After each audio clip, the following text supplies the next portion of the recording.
Well, hello everyone. It is John C. Morley here, serial entrepreneur. Great to be with you on a wonderful Sunday. It is May 24th, 2026, and getting ready for a great Memorial Day coming up tomorrow, which is the 25th.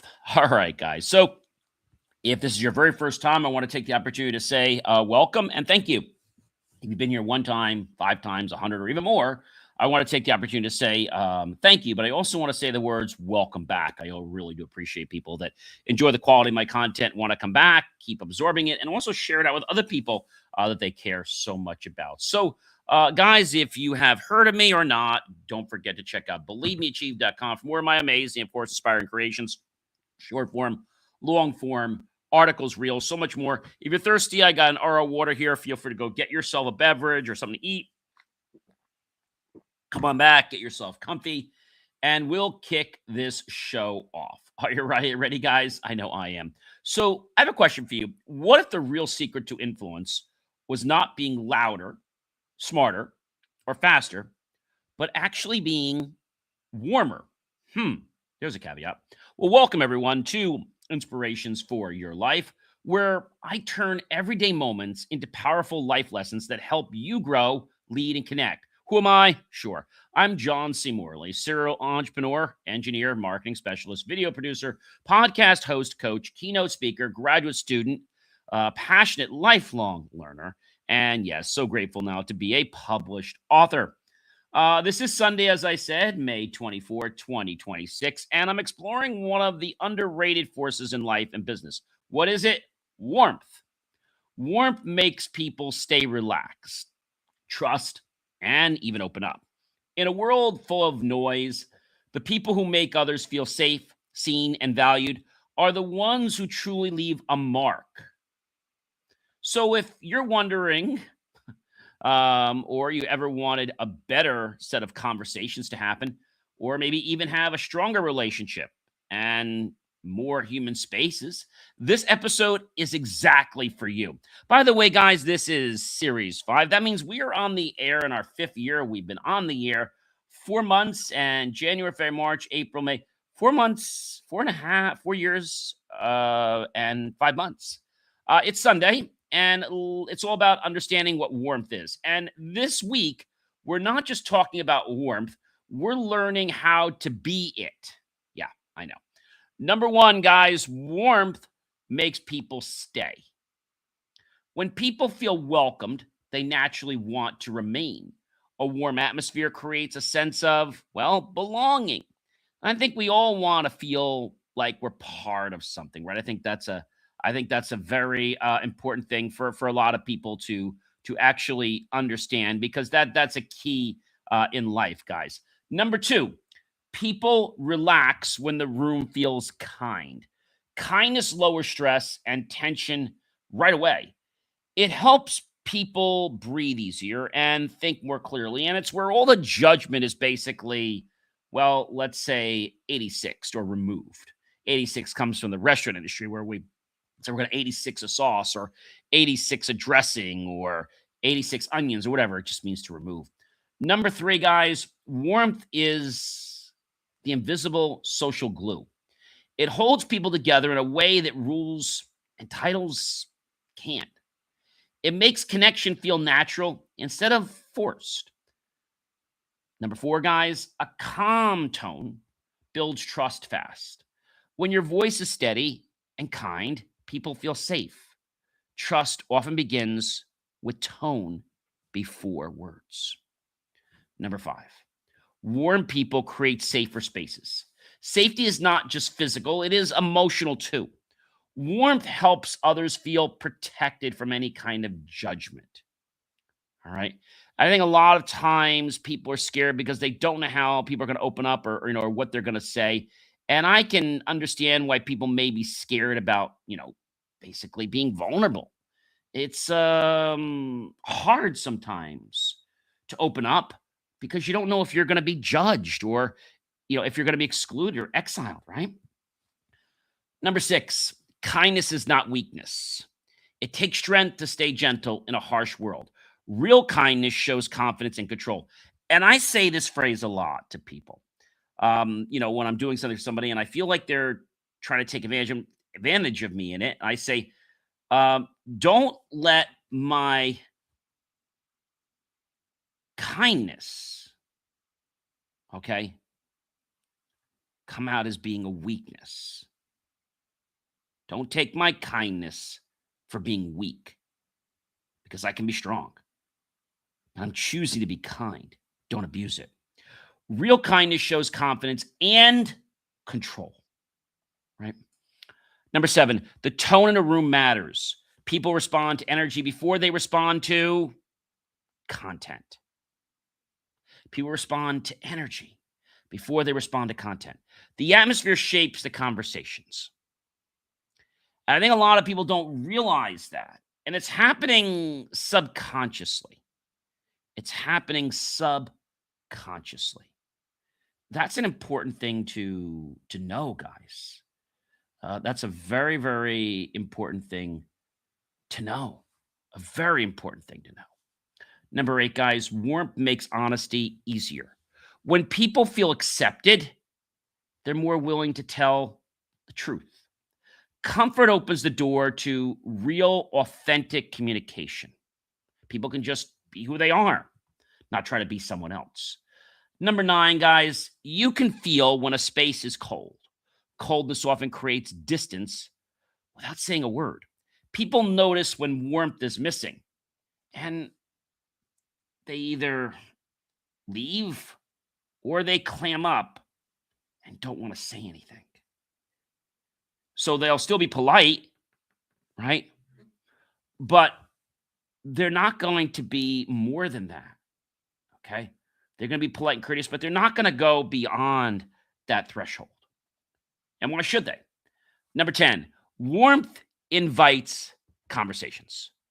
A friendly environment encourages people to speak up. Wow, that's pretty cool. It turns silence into magical rays of connections. Number 11, guys, the right energy lowers walls. People naturally guard themselves when they feel pressure. Understandable. Warmth and the energy from being warm helps those defenses soften, helps people have an understanding, a sense of care, a sense of compassion, a sense of community, a sense of understanding. Number 12, people open up when they feel accepted. Acceptance gives others permission to be real. It builds deeper and more meaningful exchanges instead of the cursory things like people ghosting each other. And we're going to do a whole show on ghosting, don't worry. Number 13, warmth turns strangers into regular people. When people feel good around you, they come back. You see, familiarity often starts with emotional comfort. It does. And that's kind of very special. Number 14, a sincere smile changes the dynamic in our world. A genuine smile can shift the entire mood of a room. It signals, hey, I'm open before words even come out of your mouth or my mouth. The subconscious makes a huge, huge difference. A huge, huge difference. I think that's important to know, guys. Very important to know. Number 15, comfort is a signal. When someone feels comfortable, they're telling you the space works for them. Comfort often leads to trust. Trust. Number 16, guys, warmth gives people permission to be real, to be authentic, to be who they really are. No airs about who they are. People do not need perfection to connect. They need a place where they can be themselves. I was having a conversation with somebody the other day, and I think I slipped on a word.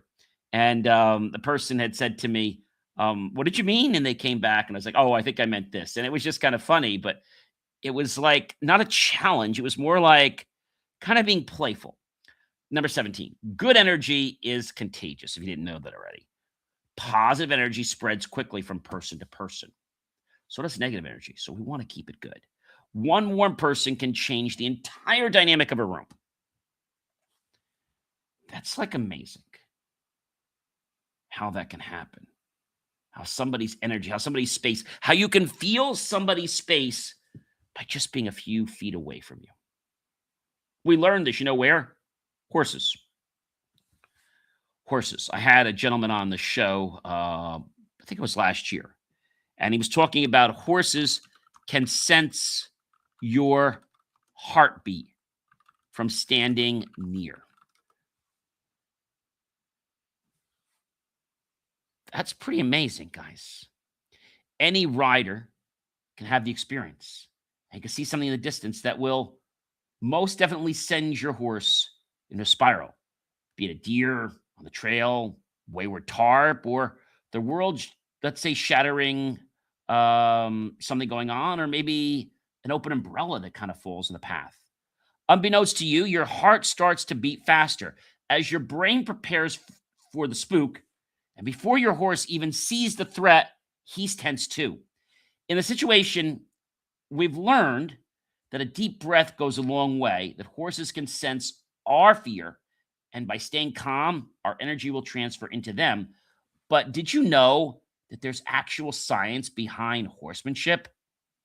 That's what blew me away. Horses have incredible hearing with the ability to hear the heartbeat of a human from 4 feet away. In the wild, horses will synchronize their heartbeats to the other horses in the herd in order to sense danger more quickly. And recent studies have shown that they use their tactics in domesticated life as well. When horses interact with us, they tend to synchronize to our heartbeats as well, meaning they can sense slight adjustments in our mood. This means when a rider gets on, maybe nervous about something, this inadvertently translates fear into the horse and anxieties onto the horse. And they pick this up, and guess what? They do respond. They do respond. Number 18, guys, a welcoming space changes posture. People sit differently. When they feel at ease, their bodies often relax before their words do. Maybe you're going to sit back in the chair. Your arms are spread out. Number 19, people lean in when they feel cared for. Care creates attention. When people feel valued, they naturally engage more deeply. That's a mouthful. Number 20, guys, warmth is memorable. People may forget your exact words, but they will remember how you made them feel forever. That feeling stays with them. Number 21, emotional safety starts right here. Warmth is often the first step toward real safety. It tells people they do not need to hide. They don't have to be fearful. They can be who they are. Number 22, the best groups feel human. Human spaces allow laughter, honesty, and true empathy. Warmth makes groups feel alive instead of mechanical and rigid. That's important. Number 23, guys, warmth reduces performance pressure. People do better when they are not afraid of being judged. I'm sure you can relate to that.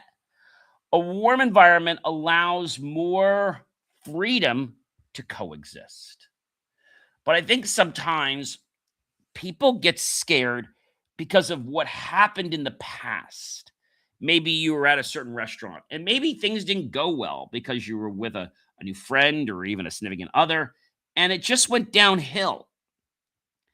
And so you're fearful to go back to that place or sit at that certain table or maybe even order that food. You know, athletes are like this. They have this special ritual before they'll play the game or a certain old pair of dirty socks because it puts them into their zone. And without it, they feel all discombobulated. And that itself says something. We learned about that horse before. 4 feet away, a horse can sense your heartbeat. So I have a question for you. Can humans sense others' heartbeats? And from how far away? Let's dissect that for a moment, okay? Not like horses. Okay. Brains can sync. Humans cannot directly sense others' heartbeats, but they can perceive subtle cues. They can perceive subtle cues.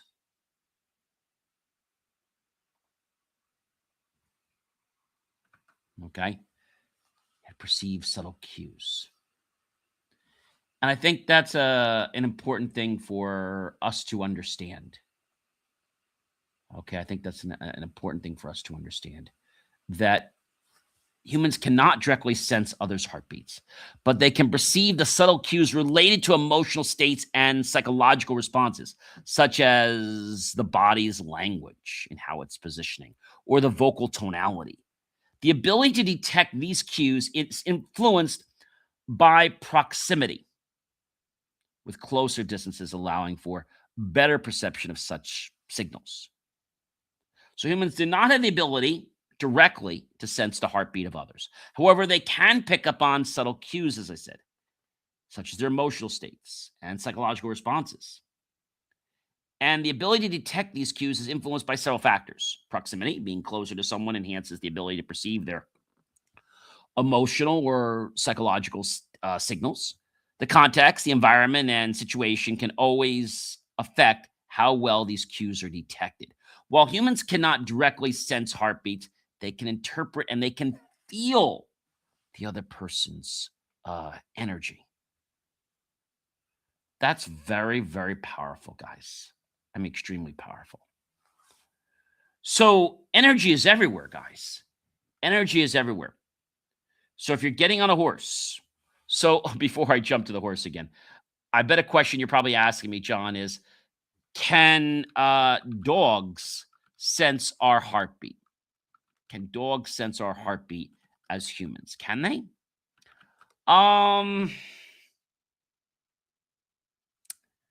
So dogs can sense human heartbeats due to their superior sense of hearing, which allows them to detect sounds from a distance. They may seem to find comfort in the sound of a heartbeat, often cuddling close to their owners to listen. So they can feel how a human is, even though they may not be able to see them very well. Their sight is not as good as humans, obviously, right? But I think it's interesting to know that when we control our behaviors, it can affect our surroundings. It can affect the people in the environment. That's important. So when we think about our heartbeat, when we think about our lives, when we think about how I affect my output, I might not be able to directly influence someone, and I shouldn't. But if I change my output, it will directly affect somebody else. Being kind is something that's going to change everybody. Maybe how somebody's being nasty and you're just suddenly so kind. That's going to change everything very positively. So if you ever got on a horse before, or you're going to get on one in the future, make sure that you are very aware of that situation. Okay. Make sure you're aware of it. So the gentleman, just get back to my mind here, that was on our show. It was a while ago. His name it just came to me a minute. His first name was Zach. And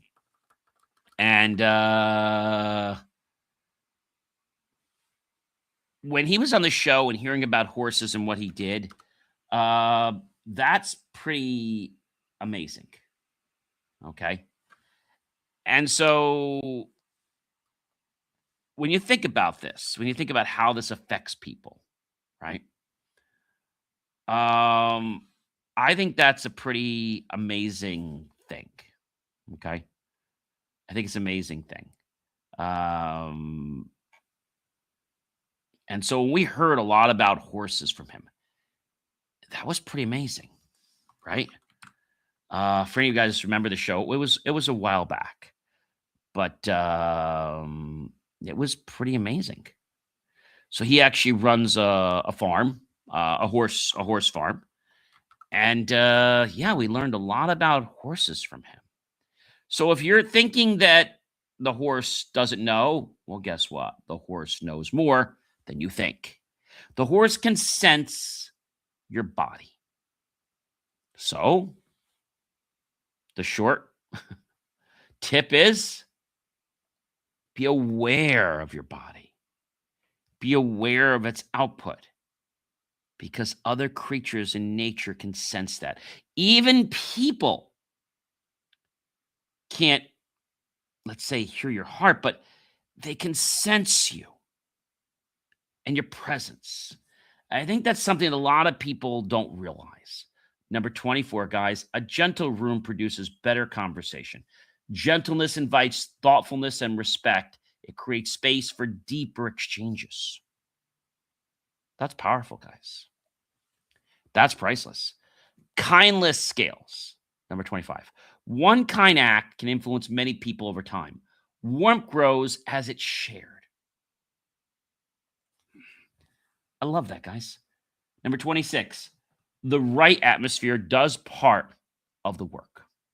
Part, not all of it. Environment shapes behavior more than many people realize. A warm setting supports better outcomes, right? Number 27. People return to warmth. We all seek spaces that make us feel good. Warmth creates loyalty without forcing it. It just becomes a natural occurrence. Number 28, guys. Number 28. Warmth makes connection easier. It removes friction from relationships. People bond faster when they feel comfortable. Number 29, guys. Softness can be powerful. Gentle energy can carry great influence. Sometimes, guys, the quietest strength is the most effective one. Remember, I said you don't have to be loud. At number 30, a warm space changes the whole caveat, the whole experience. Warmth transforms ordinary moments into meaningful ones. It turns interaction into connection. It turns interaction into connection. And I think if we pause for a moment and ask ourselves, the last time we were in a conversation, were we warm or were we cold? I don't care whether it was platonic or non platonic. I care that you were a human being to that person. It was something you didn't want to discuss. Were you kind and warm? Mark, I appreciate that. And this is not something I want to discuss. It's okay. Still warm. And I'm happy to talk about any other area that you could bring up, just not this one. Not today. I was kind, respectful. I set a boundary. Setting a boundary does not mean that you are unkind. Setting a boundary is you are basically putting something and expecting respect. You might find your friend or partner that has something and they want to keep that off the table. That's respect. When people hear boundaries, a lot of times they chase like, oh my gosh, what am I going to do? Right? What am I going to do? But if we look at it from the other angle and say, wait a minute, I recognize and I respect this person's boundary. And because of that boundary, I'm not going to try to circumvent it. I'm not going to try to manipulate it. I am going to respect this boundary. If and when this person decides to allow me to cross it down the road, great. But I'm not going to expect that or try to get them to change the boundary. See, that's the difference of warmth. Warmth meets somebody where they are and where you are. You don't have to go higher. You don't have to go lower. You're right together at the same level. Think about pets for a moment. I don't know if we have any animal lovers, whether it's dogs, cats, or anything. You don't have to do much to love your pet, do you? Your pet just naturally comes to you and maybe wants to be petted. And if you move your hand, the pet kind of just lifts your hand back on to try to pet him or her again. But you don't have to do much, right? For that. Of course, you take care of them, you walk them, things like that if you have a pet, but you don't have to do a lot. The pet naturally meets you at your level, and you meet the pet at your level, and you connect. That's very, very special. Ladies and gentlemen, today in closing, I want to say something very, very important. Well, we've been talking about warmth, in case you didn't know. And we weren't talking about the warmth from a fireplace, okay? We're talking about the warmth from people in their connections, relationships, even business ones. Warmth is not, ladies and gentlemen, just a nice idea. It's a powerful way to lead, to communicate, all right, and to build trust. It should not, let me say this again, it should not be rushed. It should not be rushed. It should not be rushed. It should be nurtured at whatever level that you're currently at the present moment. That's what it's about. That's what it's about. And I think when we start to understand that we're happy at where we are, maybe we want it to go somewhere else, but we're happy where we are right now, and we can appreciate and be grateful for the time we have together or the beginning starts of the relationship. That's pretty cool. So, ladies and gentlemen, when you choose warmth, okay, you choose connection over distance, and care, ladies and gentlemen, over coldness. Think about that for a moment. It doesn't cost anything to be kind. Nothing. And when you be kind, kindness will come back to you like a boomerang. And that is how you create relationships that last. Don't expect to be an expert at warmth. Just try your best. Don't overtry. Just try your best and be yourself. Have a great one, everyone. And I look forward to you finding warmth in all of your connections that you make. Have a great one, everyone, and be well.